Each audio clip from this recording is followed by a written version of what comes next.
The morning sun cast long shadows across the crystal towers of Starport Academy, where the galaxy's finest pilots came to bond with their creature companions.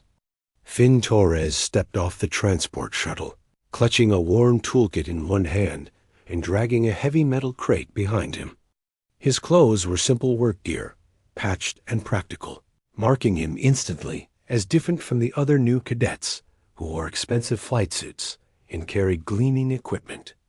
The Academy's main courtyard buzzed with activity as young pilots showed off their bonded creatures. Magnificent beasts of every kind prowled, flew, and preened under the admiring gazes of onlookers. Finn tried to stay invisible as he maneuvered his crate toward the dormitory, but whispers followed him like hungry shadows. "Look at the grease monkey," sneered Jace Steele, the golden boy of the Academy whose family owned half the shipping lanes in the sector. His perfectly styled hair caught the sunlight as he gestured dismissively at Finn. "What's he even doing here?" "This is a place for elite pilots, not garage mechanics." Several other cadets laughed, their crystal-enhanced flight suits shimmering as they moved closer to get a better look at the newcomer. Finn kept his eyes down and continued walking, but Jace wasn't finished. "Hey, mechanic," Jace called out, stepping into Finn's path. "Where's your creature? Did you bring a wrench that talks back?" The laughter grew louder, and even some of the faculty members seemed amused by the joke. Finn's cheeks burned with embarrassment, but he refused to give them the satisfaction of a response. He simply shifted his grip on the crate and tried to move around Jace. "Maybe he's got a repair droid in there," suggested another cadet, a girl with silver hair who rode on the back of a mechanical panther. That would be perfect for someone like him. Captain Helena Cross, the Academy's stern commander, emerged from the main building at that moment. Her presence immediately silenced the crowd as she surveyed the scene with sharp green eyes. She was a legend among pilots, having tamed one of the most dangerous creatures in known space during her own cadet years. "Attention, cadets," Captain Cross announced, her voice carrying easily across the courtyard. "Report to the bonding arena in 10 minutes. It's time to see what you've brought to this academy." The crowd dispersed quickly, leaving Finn alone with his crate. He found a quiet corner of the arena's waiting area and sat down heavily, finally allowing himself to feel the weight of doubt that had been building since he received his acceptance letter. Everyone else seemed to belong here except him. One cadet remained nearby, a girl with kind brown eyes and auburn hair tied back in a practical ponytail. Luna Voss had been watching the entire exchange with a frown, and now she approached Finn hesitantly. "Don't let them get to you," she said quietly, glancing around to make sure no one was listening. "Jace thinks he owns this place because his father donated the new flight simulators." Finn looked up at her, surprised by the gesture of kindness. "Thanks," he said simply. "I'm Finn." "Luna," she replied with a small smile. "What kind of creature did you bring?" Before Finn could answer, Captain Cross's voice boomed across the arena. "First demonstration, Cadet Steele." Jace strode confidently into the center of the arena, where a massive warhawk spread its metallic wings. The creature was beautiful and deadly, its razor-sharp feathers gleaming like polished steel. At Jace's command, it performed a series of impressive aerial maneuvers that drew appreciative murmurs from the crowd. One by one, the other cadets presented their companions. There were crystal wolves that could phase through solid matter, storm ravens that commanded lightning, and even a small but fierce fire salamander that left scorch marks on the arena floor. Each demonstration was more spectacular than the last, and Finn felt his confidence shrinking with every passing moment. "Last demonstration," Captain Cross announced, consulting her tablet. "Cadet Torres." The arena fell silent except for a few barely suppressed snickers. Finn stood slowly, his legs feeling like they were made of lead. He walked to his crate and placed his hand on the lock, taking a deep breath. "This better be good," Jace called out. We've been waiting all day to see what kind of pet a mechanic brings to a pilot academy. Finn's hand trembled slightly as he opened the crate. A low, rumbling sound emerged from within, like the purr of some massive engine. The temperature in the arena seemed to rise several degrees, and suddenly the other creatures began backing away, their eyes wide with an instinct older than civilization. From the darkness of the crate, two golden eyes opened, ancient and intelligent beyond measure. A snout emerged, covered in scales that seemed to shift color in the light, followed by a graceful neck that extended far longer than the crate should have been able to contain. Zara Nightwing unfolded herself like a living shadow touched with starlight. Her wings, when she finally spread them, cast the entire arena into temporary darkness. She was not the largest dragon anyone had ever seen, but there was something about her presence that made the air itself seem to hold its breath. The silence was absolute. Even Captain Cross had taken an involuntary step backward. Zara turned her magnificent head toward Finn and lowered it gently, allowing him to place his grease-stained hand against her warm scales. The gesture was so natural, so full of obvious trust and affection, that it seemed to rewrite everything everyone thought they knew about the quiet young mechanic. "Hello, old friend," Finn whispered, his voice carrying clearly in the stunned silence. "Ready to show them what we can do?" Zara's response was a sound like distant thunder mixed with contentment, and when she looked at the assembled crowd, every person there understood that they were in the presence of something far beyond their experience or expectations. The mockery had ended. The real story was just beginning. The weeks following the bonding demonstration transformed life at Starport Academy into a whirlwind of intense training and unexpected challenges. Finn found himself caught between two worlds: the theoretical classrooms where he struggled with advanced navigation equations, and the practical workshops where his natural mechanical instincts made him shine like a star among amateurs. In the mornings, he sat in lectures about quantum flight dynamics and stellar cartography, watching other cadets absorb complex formulas with ease while he fought to keep up. His notebook filled with sketches of engine modifications rather than mathematical proofs, earning disapproving looks from instructors who valued academic precision over practical innovation. But when afternoon training sessions began, everything changed. In the repair bays, Finn moved like he belonged there, his hands finding problems in machinery that others couldn't even detect. He could tune a hyperdrive by sound alone and diagnose engine troubles from the way exhaust fumes danced in the air. Even more impressive was his connection with Zara during flight exercises. While other pilot-creature pairs struggled with basic coordination, Finn and Zara moved together like they shared the same nervous system. The dragon anticipated his thoughts before he fully formed them, banking left when he merely considered a turn, diving when he felt the need for speed.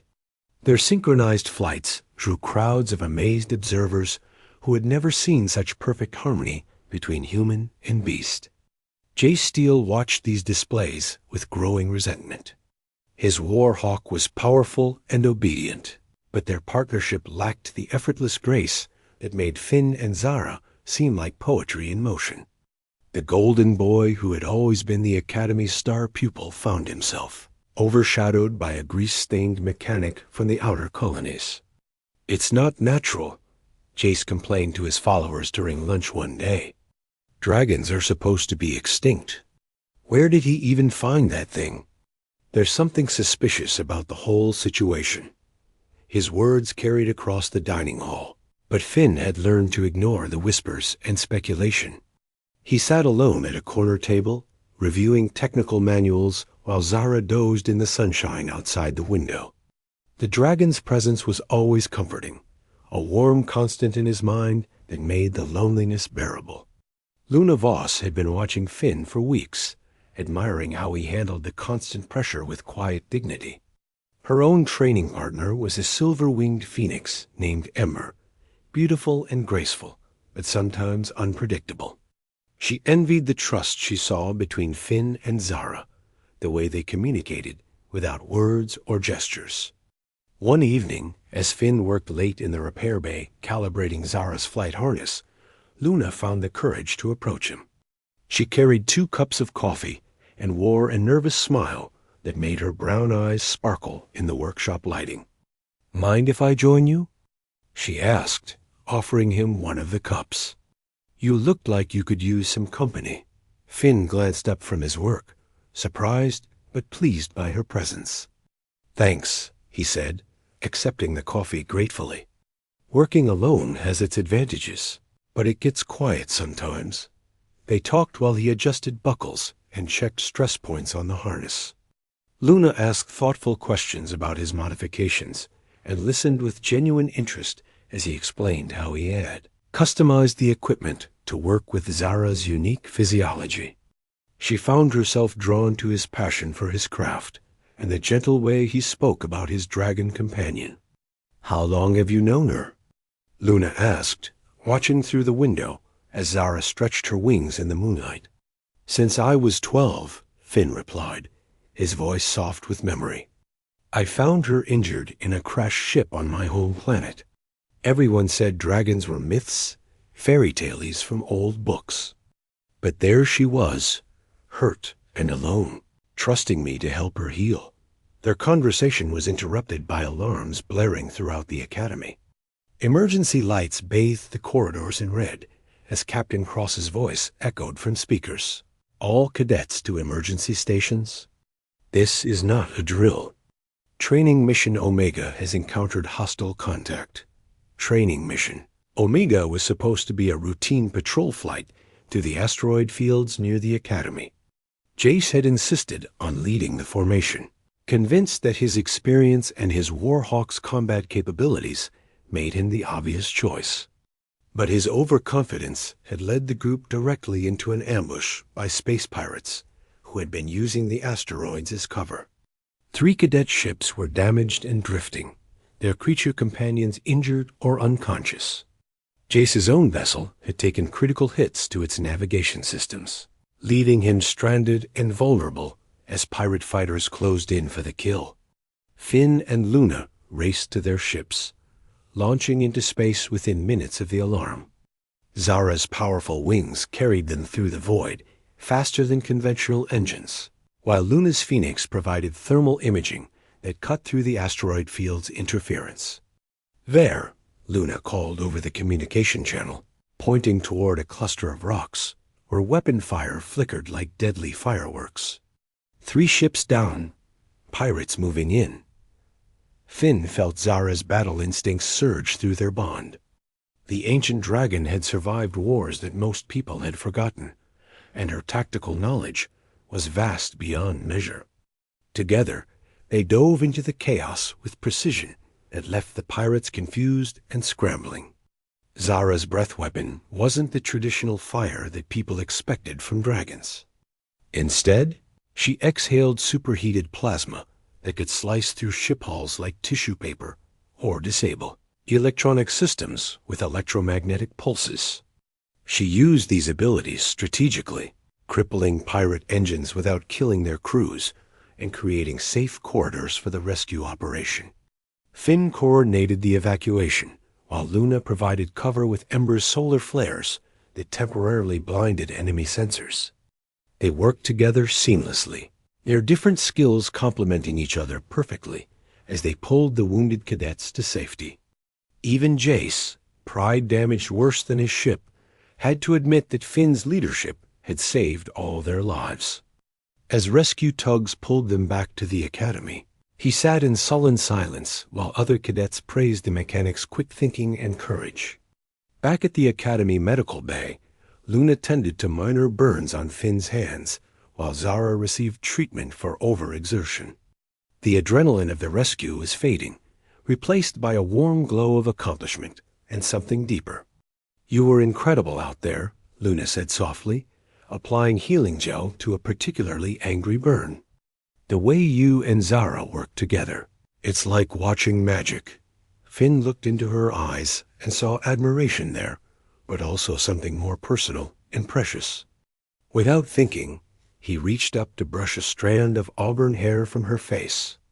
The gesture was gentle and natural, and when she didn't pull away, he felt his heart skip like a misfiring engine. "We make a good team, too," he said quietly. "You and me, I mean. In the field today." Luna's cheeks flushed pink, but she smiled and leaned closer. "Maybe we should practice working together more often." Their first kiss tasted like coffee and starlight, witnessed only by a sleepy dragon who rumbled approval from her resting place nearby. In that moment, surrounded by the warm chaos of the medical bay, Finn realized that he had found more than just acceptance at the academy. He had found home. The academy's final examination was supposed to be a controlled simulation in the training chambers, but fate had different plans. 3 days before graduation, urgent distress signals reached Starport Academy from the mining colony of New Haven, a small settlement on the edge of civilized space where families had built lives among the asteroid refineries. Captain Cross assembled all senior cadets in the main briefing room, her face grim as holographic displays showed the colony under siege. Unknown attackers had overwhelmed the settlement's defenses, trapping thousands of civilians in underground shelters while hostile forces controlled the surface installations. "This is your final test," Captain Cross announced, her voice carrying the weight of real responsibility. "Not a simulation, not a practice run. Real people need our help, and you are the closest qualified responders." The room buzzed with nervous energy as cadets absorbed the magnitude of their assignment. This wasn't about grades or academy rankings anymore. Lives hung in the balance, and everyone understood that some of them might not return. Jace immediately stepped forward, his confidence restored after weeks of brooding over the rescue mission embarrassment. "Captain, I volunteer to lead the formation. My family has military contracts with 3 systems, and I've studied colony defense protocols extensively." Several other cadets nodded their agreement. Jace had the best academic scores and came from the most prestigious background. On paper, he was the obvious choice for command. But Captain Cross turned her attention to Finn, who stood quietly beside Luna near the back of the room. "Cadet Torres, your tactical analysis of the situation." Finn felt every eye in the room focus on him as he studied the holographic displays. Zara's ancient wisdom flowed through their bond, showing him patterns and vulnerabilities that others might miss. "The attackers are using the colony's own mining equipment against them," Finn said slowly, his voice gaining strength as he spoke. "Those aren't military ships in the sensor readings. They're converted mining vessels with improvised weapons. That means they know the colony's layout perfectly, but their firepower is limited to short-range plasma cutters and excavation charges." He pointed to specific areas on the display where enemy positions clustered around resource extraction points. "If we approach from the solar side using the asteroid field for cover, we can disable their converted equipment without destroying the mining infrastructure the colonists need to survive." Jace scoffed loudly. "That's unnecessarily complicated. A direct assault would end this quickly and decisively. Why risk prolonged engagement when overwhelming force is available?" "Because overwhelming force destroys everything," Luna interjected, surprising herself with her boldness. "Finn's right. The colonists have to live there after we leave." Captain Cross studied both plans carefully, weighing academic theory against practical wisdom. In the end, she made a decision that would define the futures of everyone in that room. Cadet Torres will coordinate the rescue operation. All squadrons will follow his tactical directions. She held up a hand to silence Jace's immediate protests. "This is not a democracy. In the field, you follow orders or people die." The flight to New Haven took 6 hours through hyperspace, giving the rescue team time to finalize their approach strategies. Finn spent most of the journey in deep communication with Zara, planning complex maneuvers that would require split-second timing and absolute trust between all team members. Luna worked alongside him, her Phoenix Ember providing reconnaissance data that complemented Zara's tactical instincts. They discovered that the attackers were actually desperate refugees from a failed corporate mining venture, driven to piracy by starvation and debt. This knowledge changed everything about how the rescue should unfold. "They're not evil," Finn explained to the assembled pilots as they prepared for the final approach. "They're scared and hungry. If we can disable their ships without casualties, maybe we can find a solution that saves everyone." Jace listened to this plan with growing incredulity. "You want to negotiate with pirates who are holding civilians hostage? This is exactly the kind of soft thinking that gets people killed." But when they arrived at New Haven, Finn's careful planning proved its worth. The rescue team slipped through the asteroid field like shadows, using Zara's plasma breath to disable mining ship engines, while Luna's Phoenix created electromagnetic interference that blinded enemy sensors. The operation unfolded with surgical precision. One by one, the converted ships lost power and drifted helplessly, while evacuation shuttles moved in to extract trapped colonists from the underground shelters. No shots were fired in anger. No lives were lost to violence. However, the mission's most dangerous moment came when a panicked pirate captain tried to detonate mining charges near the main civilian shelter. Jace, flying patrol nearby, saw the threat developing and made an impulsive decision to intercept. His Warhawk dove toward the explosives with suicidal courage, but the approach angle was wrong. The blast would still reach the shelter, and now Jace would die alongside the civilians he was trying to save. Finn and Zara reacted instantly, the dragon's ancient reflexes faster than conscious thought. They swept in beneath Jace's trajectory, Zara's powerful claws grabbing the Warhawk just before impact. The explosion erupted around them, but Zara's scales deflected the worst of the damage, while her wings shielded both pilots from the blast. When the smoke cleared, they found themselves tangled together in the wreckage of a mining platform, battered but alive. Jace stared at Finn with a mixture of shock and newfound respect. "You saved me," he said quietly, all his arrogance stripped away by near death. "After everything I said about you, you still came back for me." Finn helped him out of his damaged cockpit, checking for injuries with the careful hands of someone who understood that all machines, including people, needed proper maintenance. "That's what teams do," he said simply. "We watch out for each other." The aftermath of the New Haven rescue became the stuff of Academy legend. Not only had the cadets saved the colonists, but they had also negotiated a peaceful resolution that gave the desperate pirates work as legitimate miners on the colony they had attacked. Captain Cross called it the most successful graduation exercise in Academy history.